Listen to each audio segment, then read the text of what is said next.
अंधेर नगरी चौपट राजा, टके सिर भाजी टके सिर खाजा। ये कहावत तो हर किसी ने सुना होगा। वही सिस्टम हमारे देश में चल रहा है। कल राजस्थान के झालवाड़ा जिले में प्राथमिक विद्यालय का प्रार्थना के समय ही छत गिर गया।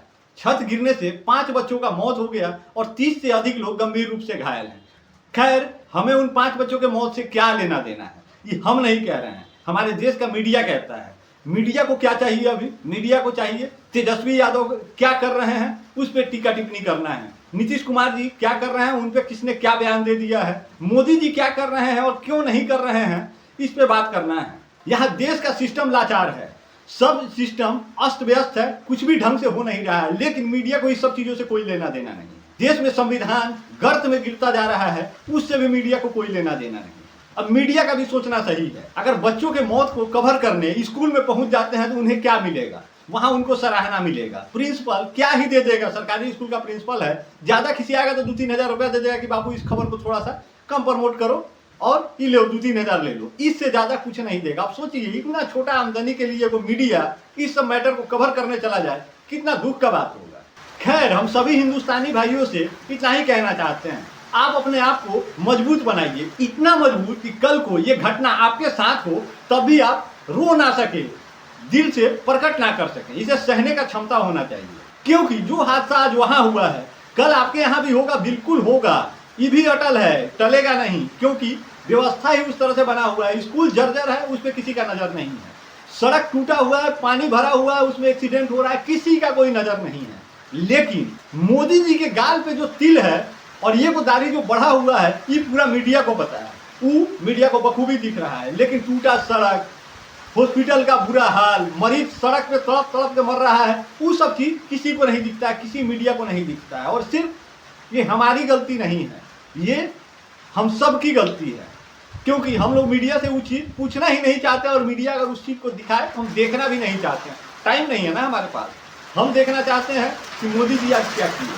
बहुत से आपको ऐसे भी मिल जाएंगे जो कहते हैं कि मोदी जी तो हमारे बाप हैं और उनके लिए हम कुछ भी कर सकते हैं, अपना जान तक दे सकते हैं, मोदी जी पे आंच नहीं आने देंगे। तेजस्वी यादव के खिलाफ कुछ बोल के दिखाओ, हम तुम्हारा मुंह और जबड़ा तोड़ देंगे। लेकिन असलियत में उनसे जाके पूछिए, वो अपने बाप के लिए 1 गिलास पानी नहीं ला के दे सकते हैं और वो आपको इतना लंबा चौड़ा ज्ञान पेलेंगे जिसका हद हिसाब नहीं। इसे ही कहते हैं राजनीति का गुलाम हो जाना। आप लोग किसी पार्टी के वोटर नहीं हैं, उसके गुलाम हैं और मानसिक रूप से बीमार हैं।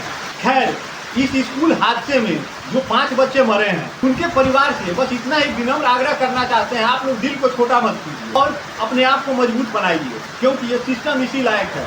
आपको कोई से विनम्र श्रद्धांजलि देने आपके बच्चों को नहीं आएगा, लेकिन आप इसे ये मत समझिए कि सिर्फ आपके साथ हुआ है, कल को उसके साथ भी होगा। जो आज दांत दिखा रहा है ना और चमका रहा है और नाच रहा है कि ससुरा हुआ है, चलो हमारे यहाँ थोड़े हुआ है, हम चाहे आवाज उठाए, उसके यहाँ भी होगा। उस दिन आपको भी मौका मिलेगा उतना ही करने का।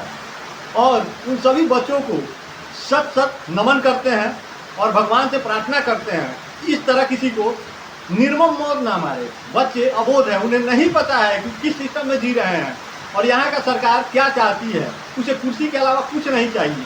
करोड़ों खरबों रुपए बांट दिए जाते हैं वोट खरीदने के लिए, कहीं 2000 के नाम पे, तो कहीं पेंशन के नाम पे, कहीं कुछ कहीं राशन के नाम पे। लेकिन टूटा स्कूल उनके आंखों में नहीं दिखता है, क्योंकि वो स्कूल बनवाने से कितना वोट बढ़ जाएगा, 500 वोट, और मीडिया उसको कवर करने नहीं जाएगा। तो क्यों बनवाएगा कोई स्कूल भाई? वो वक्त अलग था जब राजतंत्र था, राजा इस सब चीजों पे ध्यान देता था। उसको पता था कि हम कुर्सी का कोई लालच नहीं है, उससे कुर्सी कोई छीन नहीं सकता है, तो काम की बात करता था, लुभावने वादे नहीं देता था। पब्लिक त्रस्त जरूर होती थी, उसके टाइट फैसले से नाराज हो जाती थी, लेकिन निराश नहीं होती थी। उसे पता था कि उसके साथ न्याय जरूर होगा। लेकिन आज जो आप तंत्र में जी रहे हैं, यहाँ आपको न्याय किसी हाल में नहीं मिलेगा। अगर आपको न्याय मिलता हो तो आप कमेंट कीजिए, आप हमें बताइए कि हाँ हमारे साथ कोई न्याय नहीं हुआ और हमेशा हमें न्याय हुआ है। कोई ऐसा धरती पे है ही नहीं हिंदुस्तान के जिसको न्याय मिला हो और न्याय से पीड़ित ना हो। पूरा सिस्टम इसी में दबा हुआ है, हम भी उसी में से एक हैं। लेकिन अगर हम लोग आवाज नहीं उठाएंगे तो हमारी आवाज कौन बनेगा और हमारा आवाज वहां तक कौन पहुंचाएगा, कैसे पहुंचेगा? ये मीडिया हमारा आवाज कभी वहां पहुंचा नहीं सकती है। और ये सिर्फ हमारा गुस्सा नहीं है, ये हमारा फ्रस्ट्रेशन है। और ये सिर्फ हमारा नहीं, पूरे हिंदुस्तान का फ्रस्ट्रेशन है। लेकिन कुछ लोग बोल जाते हैं, कुछ लोग दिल में दबा के वो फांसी के फंदे पे या जहर खा के डोल जाते हैं।